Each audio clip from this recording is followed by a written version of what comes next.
উনি সফরে বেরিয়েছেন হাদিস কালেকশনের জন্য। প্রচন্ড শীতের রাত, উনি মাগরিবের নামাজ, এশারের নামাজ পড়ে একটা মসজিদে শুয়ে পড়লেন, আর শুয়ে শুয়ে হাদিস পড়তেছেন। কি পড়তেছেন? কথা বলেন। আর মনে মনে ভাবলেন রাতটা মসজিদে কাটায় দেই, ফজরের নামাজ পড়ে আবার বেরোবো। কিন্তু দারোয়ান এসে বলে মসজিদে থাকতে পারবেন না, ওঠেন। দারোয়ান আছে না? কথা কন।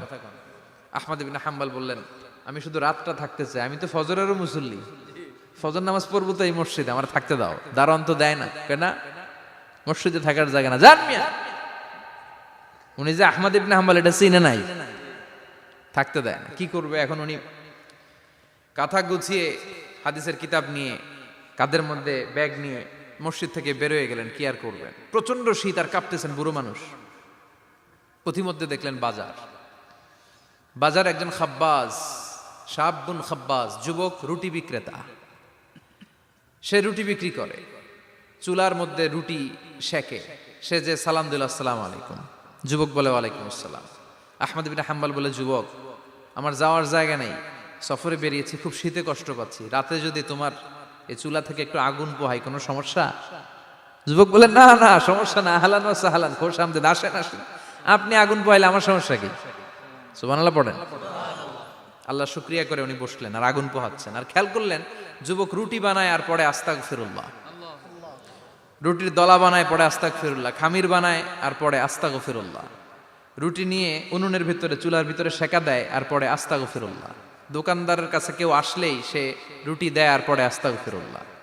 ক্রেতার কাছ থেকে টাকা নিয়ে ক্যাশ বক্সে রাখে আর কি পড়ে, আবার রুটি বানানো শুরু করে আর কি পড়ে, খালি এইটাই পড়তেছে। ইমাম আহমদ ইবনে হাম্বল তো অবাক, কিরে এটা আবার কেমন যুবক, খালি আস্তাগফিরুল্লাহ। উনি প্রশ্ন করলেন যুবক ঘটনা কি? আসার পর থেকেই তোমার দেখতেছি তুমি রুটি বানাও, রুটি বিক্রি করো আর পড়ো আস্তাগফিরুল্লাহ, মালাকা ইয়া শাবাব। যুবক বলে আস্তাগফিরুল্লাহ আমার সবচেয়ে বেশি পছন্দের আমল, আমি সব সময় আঠার মতো ইস্তেগফারের সাথে লেগে থাকি আর সব সময় পড়তে থাকি আস্তাগফিরুল্লাহ, আর এর বদৌলতে আল্লাহ আমারে মুস্তাজাবুদ দাওয়া বানিয়ে দিয়েছে। আহমদ ইবনে হাম্বল তো অবাক, আনতা মুস্তাজাবুদ দাওয়া, তুমি মুস্তাজাবুদ দাওয়া, রুটিওয়ালা।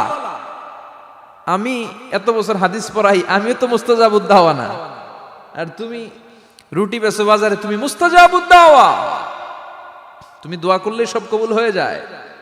যুবক বলে নাম আনা মুস্তাজাবুদ দাওয়া, আমি আমার জীবনে যত দোয়া করেছি কবুল করে নিয়েছে কে? সব দোয়া কবুল করে নিয়েছে আল্লাহ, একটা দোয়া ছাড়া। কয়টা? আহমদ ইবনে হাম্বলের কৌতূহল, কিউরিসিটি আরো বেড়ে গেল। কি? সব দোয়া কবুল হয়েছে একটা দোয়া ছাড়া। মাযালিকা দুআ ইয়া শাব, কি সেই দোয়া?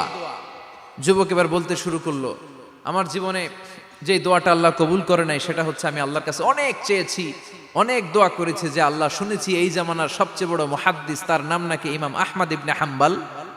আল্লাহ তোমার কাছে আমার চাওয়া আমি যেন এই ইমাম আহমদ ইবনে হাম্বলরে দেখে মরতে পারি, আমি যেন ইমাম আহমদ ইবনে হাম্বলের হাতে হাত রেখে মুসাফা করতে পারি আর তার কপালে একটা চুমু এঁকে দিতে পারি। আহমদ ইবনে হাম্বল আবেগপ্রবণ হয়ে গেলেন, চোখের পানি ছেড়ে দিলেন, বললেন যুবক তোমার এই দোয়াটাও কবুল হয়ে গিয়েছে। আহমদ ইবনে হাম্বলের দেখা আর সাক্ষাৎ পাওয়ার জন্য আহমদ ইবনে হাম্বলের বাড়িতে তোমার যাওয়ার দরকার নাই, আহমদ ইবনে হাম্বল তোমার দরবারে ছুটে এসেছে। আনা আহমদ ইবনে হাম্বল মুহাদ্দিসুদ দাহর, আমি নিজেই আহমদ ইবনে হাম্বল। যুবক চোখের পানি ছেড়ে দেয়, আহমদ ইবনে হাম্বল চোখের পানি ছেড়ে দেয়। যুবক চিৎকার মেরে ইমাম আহমদ ইবনে হাম্বলকে জড়িয়ে ধরে, হাতে হাত রেখে মুসাফা করে, কপালের মধ্যে চুমু খায় আর আল্লাহর শুকরিয়া করে বলে ও ইমাম আসলে এই দোয়াটাও আল্লাহ আজকে কবুল করে নিল।